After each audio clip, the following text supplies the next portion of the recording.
అనుకోకుండా అప్పటికప్పుడు అక్క వాళ్ళ ఊరు బయలుదేరాం. బావను మింగేసిన కాలం ఇదేనండి. బావ వాళ్ళ అమ్మగారు అంటే అక్క వాళ్ళ అత్తయ్య గారు, వీళ్ళు ముగ్గురు మీకు తెలుసు కదా. బావ అమ్మ నాన్న అక్క కోసమని ఈ కూర తీసుకొని వెళ్ళాను. లియోగాడు ఎక్కడొచ్చినా వాడిదే రాజ్యం అన్నట్టు ఫీల్ అయిపోయి బిల్డప్ ఇచ్చింది. మన ఫ్యామిలీ అందరికీ గుడ్ మార్నింగ్ అండి. ఈ వీడియో నిన్నటి ఆదివారం వీడియో అండి. నిన్న మా వారు చికెన్తో పాటు ఇంకోటి తెచ్చారు అని చెప్పాను కదా. ఇదిగోండి కర్జాలు, కందకాయలు అదేమంటారో కూడా నాకు తెలియదు, కాకపోతే చేశాను. మా నాన్నకి చాలా ఇష్టం. ఎప్పుడు ఆదివారం వచ్చినా కానీ చికెనో మటనో చేపలో ఏదైనా చేస్తే గుట్టపాటు తీసుకెళ్ళి ఇస్తారు. కానీ నిన్నేమో అది రెడీ చేసిన తర్వాత ఫోన్ చేస్తే అక్క వాళ్ళు ఊరు వచ్చామమ్మా, సాయంత్రం దాకా ఉండొస్తాం అని చెప్పారు. ఇక వాళ్ళు అక్కడికి వెళ్ళారు కదా, మేము కూడా అక్క వాళ్ళ ఊరు వెళ్ళి చాలా రోజులు అవుతుంది. రోజులు కాదు, నెలలు అవుతుంది. ఎప్పుడన్నా వస్తే అమ్మ వాళ్ళ ఇంటికి వచ్చేటప్పుడు కంపల్సరీగా అక్క మా ఊరు రావాలి కాబట్టి అక్కే ఇక్కడికి వస్తుంది వెళ్తుంది. మేము మాత్రం నెలలో అవుతుందన్నమాట వెళ్ళి. అందుకనే ఇక అమ్మ వాళ్ళు కూడా ఎట్లాగో అక్క వాళ్ళ ఇంటి దగ్గర ఉన్నారు, అక్కను కూడా చూసినట్టు వాళ్ళ ఇంటికి వెళ్ళినట్టు ఉంటుంది కదా అని అక్కడికే వెళ్ళామండి. ఇంకొక కారణం ఏంటంటే చెప్తానులేండి, కానీ ఇప్పుడు ప్రస్తుతానికి మేము వస్తున్నామని అమ్మ నాన్న అక్కకి ఎవరికీ చెప్పలేదు. చెప్పా పెట్టకుండా ఇక్కడికి వచ్చేస్తున్నాము. చూడండి, మేము అలా వచ్చేసరికి నాన్న చూడండి ఊరిళ్ళేంద్రా ఇప్పుడు వస్తున్నారు అని అమ్మను అక్క ఇంట్లో ఉంటే చెబుతున్నాడు అనమాట. అరే చుట్టాలు వచ్చారు అని చెప్తున్నాడు. అయితే వాళ్ళు భోజనం చేసి పాపం ఇంత ముందే పడుకున్నారంట అమ్మను అక్క. నాన్నేమో బయట నించోనుండు. ఇక మేము వచ్చినవనేసరికి అక్క బయటకు వస్తుంది, పడుకుందనమాట. రోజు పత్తులల్లోకి వరి పొలాల్లోకి కలుపులకి పైనాట్లు ఇట్లానికి ఇట్లా వెళ్తుంది. వర్షం పడుతుంది కదా, ఈరోజు ఏం పని లేదని ఇంటికాడ ఉంది. ఇంకొక కారణం ఏంటంటే అమ్మ నాన్న రావటానికి కారణం ఏంటంటే మొన్న అక్క వాళ్ళ ఇంట్లోకి కొండ చిలువ వచ్చిందండి. కొండ చిలువ పాములు అంటే తాసుపాము, జరుగొడ్లు, అలాగే పింజర, ఇవన్నీ మనకి ఇళ్ళకి దగ్గరలో కనబడతానే ఉంటాయి. కొండ చిలువలు అన్నవి ఎక్కువగా అడవిలోనే ఉంటాయి కదా. మొన్న అక్క వాళ్ళ ఇంటికి వచ్చింది, నైట్ వచ్చేసింది. మాకందరికి భయం వేసింది. ఒక్కతే ఉంటుంది కదా, అంటే అక్కను వాళ్ళ అత్తగారే ఇద్దరే ఉంటారు కదా. తను ఆ రోజు వాళ్ళు ఎట్లున్నారో భయపడి ఉంటారు కదా. పెద్ద పాము అండి, చాలా పెద్ద పాము. మరి అది ఎట్లా వచ్చిందో తెలియదు. అంటే అక్క వాళ్ళ ఊరికి అడవి చాలా దగ్గరండి. మరి వర్షాలు పడినప్పుడు వరదలకు వచ్చి ఉంటుంది అని అందరూ అనుకుంటున్నారు. ఆ పాము కూడా వీడియో తీశారు. కాకపోతే ఆ వీడియోని నాకు అది చూడంగానే ఒళ్ళు జల్దరిచ్చింది, అంటే గూస్ బంప్స్ వచ్చినాయి.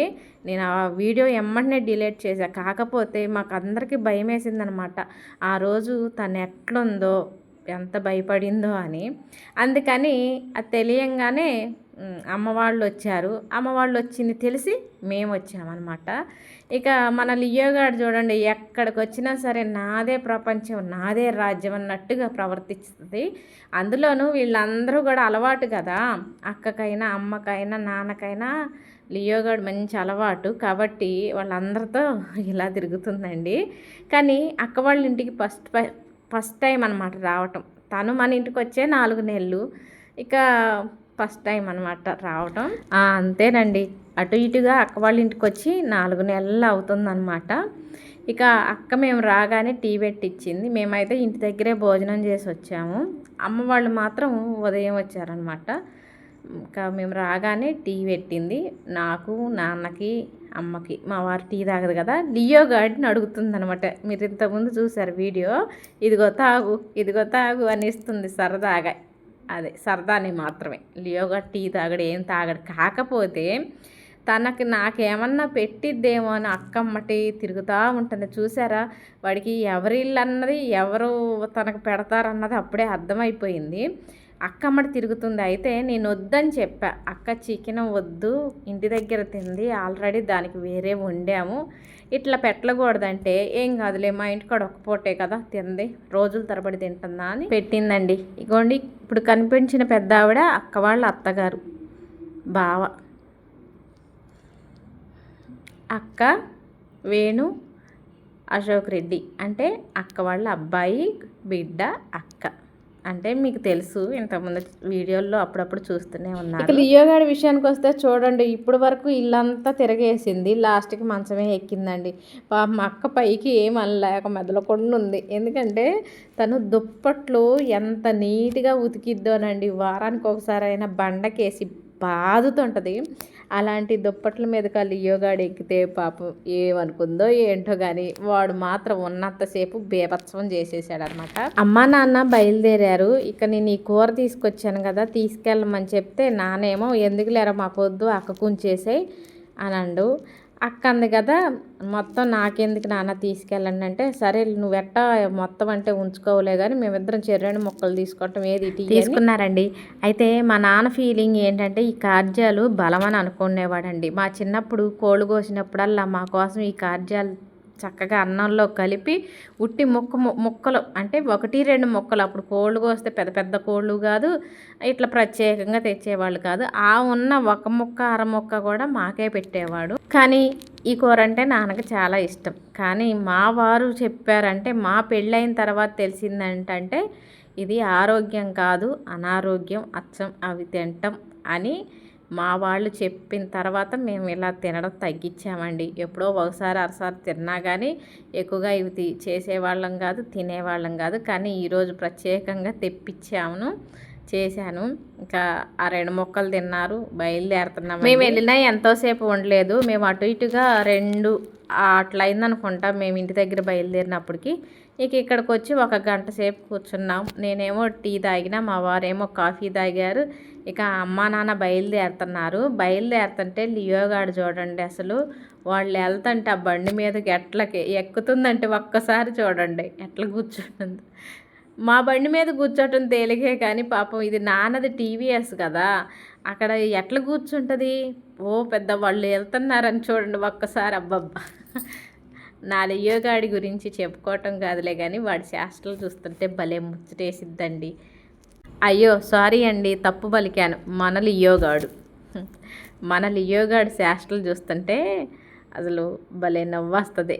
నాన్న బండి ఎక్కించుకొని కొంచెం లెక్క తీసుకెళ్ళి ఇంట్లోకి వెళ్ళంటే వాడు ఎక్కడికి వస్తాడో చెప్పండి. అబ్బే మళ్ళీ వెనక్కి తీసుకొచ్చిండు. ఇక ఇట్లయితే మీరు పోయినట్టేలే అన్నట్టు నేను వాడిని బండి మీద నుంచి తీసుకున్నానండి. లియోగాడిని నేను తీసుకోగానే ఇక అమ్మ నాన్న వెళ్ళారండి. వాళ్ళు అటు వెళ్ళగానే మేము కూడా బయలుదేరాము. అక్కకి అత్తయ్యకి బాయ్ చెప్పేసి మేము కూడా బయలుదేరాము. ఇలా వచ్చి అలా వెళ్ళేటప్పుడు అక్కని చూస్తుంటే చాలా బాధ అనిపిస్తుంది. ఎలా ఉండేది ఎలా అయిపోయింది అని బాధ అనిపించింది. చెప్పాను కదండి బావ చనిపోయిండు కాలువలో పడి అని. ఇప్పుడు నేను చూపిస్తున్న కాలువేనండి మా బావని మింగేసింది. అదే వ్యవసాయం పనుల నిమిత్తం ఏదో మోటార్ గాలి పైపులో నీళ్ళు పోయటానికని 3 వ్యక్తులు కాలువ దగ్గరికి వెళ్ళారు. అక్కడికి వెళ్ళిన తర్వాత ఆ పైపులో నీళ్ళు పోసేటప్పుడు 2 మనుషులు జారిపోయారు. అంటే నడుముకు ఒక తాడు కట్టుకొని దిగుతారంట, కానీ మరి ఎలా జారిపోయారో తెలియదు. ఆ 2ని కాపాడటానికి ఇంకొక అతను దూకాడు. వాళ్ళిద్దరిని కాపాడలేక తను మునిగిపోతుంటే ఒడ్డు మీద ఒక అతను ఉండి దూకి ఒక అతన్ని కాపాడాడు. 2 చనిపోయారు. ఆ 2లో బావ ఒకటనమాట. అసలు ఎంత సడన్గా జరిగిపోయిందంటే అప్పటిదాకా ఒక రకంగా ఉన్న వాళ్ళ కుటుంబం ఒక్కసారి ఆ ఇంటి యజమాని చనిపోతే ఎంత తారుమారైపోయింది. చదువుకునే పిల్లోడు అంటే అక్క వాళ్ళ అబ్బాయి మీద ఇంటి భారం అంతా పడింది. వాడు చదువుకున్న చదువుకి చేసే జాబ్కి సంబంధం లేకుండా చేస్తుండు. పర్లేదు జాబ్ మంచిదే, కాకపోతే వాళ్ళ నాన్న ఉంటే ఇంకొక లెవెల్లో ఉండేది. అక్క ఏమో రోజు కష్టపడుతుంది, పనికి వెళ్తుంది. అన్నిటికీ మేము 3 అక్కల చెల్లెలం కలిసేవాళ్ళం, వెళ్ళేవాళ్ళం. కానీ 2 సంవత్సరాల పాటు ఎటు వెళ్ళకుండా ఇంట్లోనే ఉందండి అక్క. ఫంక్షన్లు ఏమో కానీ నేను ఇలానే ఈ బాధలో ఇంట్లో ఉంటే మరి నా పిల్లోడి పరిస్థితి నా పరిస్థితి ఏంటి అనుకుందో ఏమో. ఇక మొదలెట్టిందండి. 360 రోజులు పనికి వెళ్తానే ఉంటుంది, ఎప్పుడో ఒకరోజు మాత్రం ఇంట్లో ఉంటుంది. దీన్ని బట్టి అర్థమైంది ఏంటంటే జీవితం ఎప్పుడు ఎలా మలుపు తిరుగుతుందో ఎవరికి అర్థం కాదు కదా, దేవుడికి తప్పితే.